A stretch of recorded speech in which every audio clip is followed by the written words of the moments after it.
Thank you for joining for Devos. All right, we're going to be looking all this week. We're talking about being blessed as we look at the sermon. So all this week, I'm talking about how to be blessed, but I'm going after something I did not in the sermon. And it's this here about what if your blessings come through the raindrops? Now, you know this is like a devotional series. That this is not, but that title there.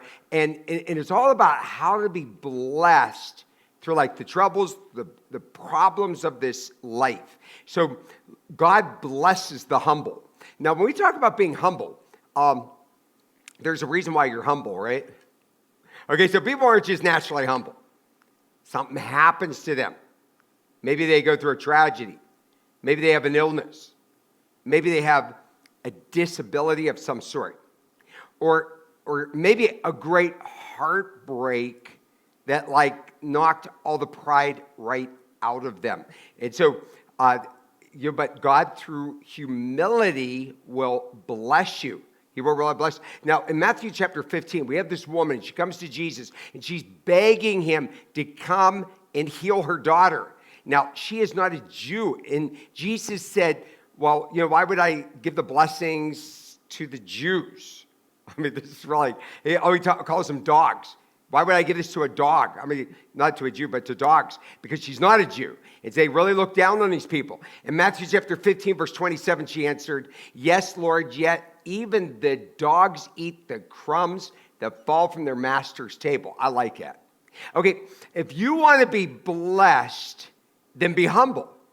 So when you've had big things happen in your life, and it's kind of like crushed you down a little bit, okay, hopefully it will make you a humble person, which God wants all of us to be.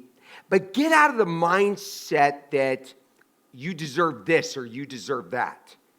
Okay, so be humble. Now, there's some people that would say they're humble, and they're not humble. They're lazy. I mean this. I have people say, well, I would do this for God, but, I'm not good enough.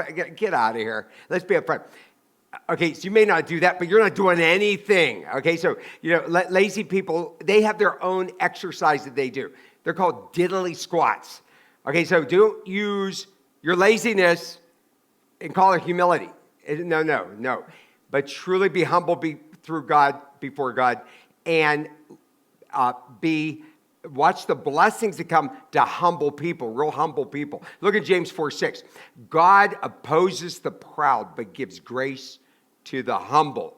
Okay, so we don't want to be arrogant. We don't want to be proud of what we have done.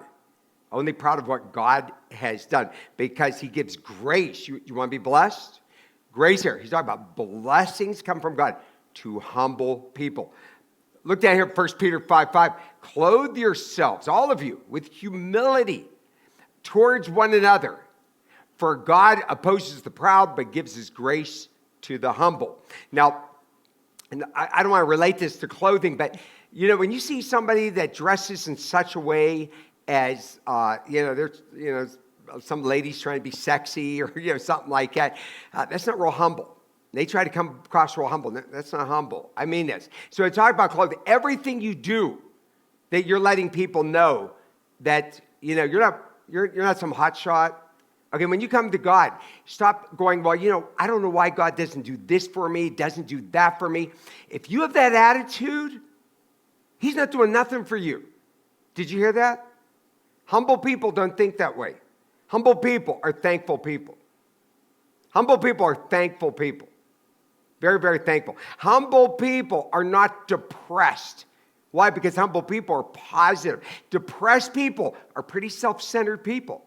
They're thinking about all the things they don't have. Okay, you don't want to be that way. So, as you're running through the raindrops, you could be blessed.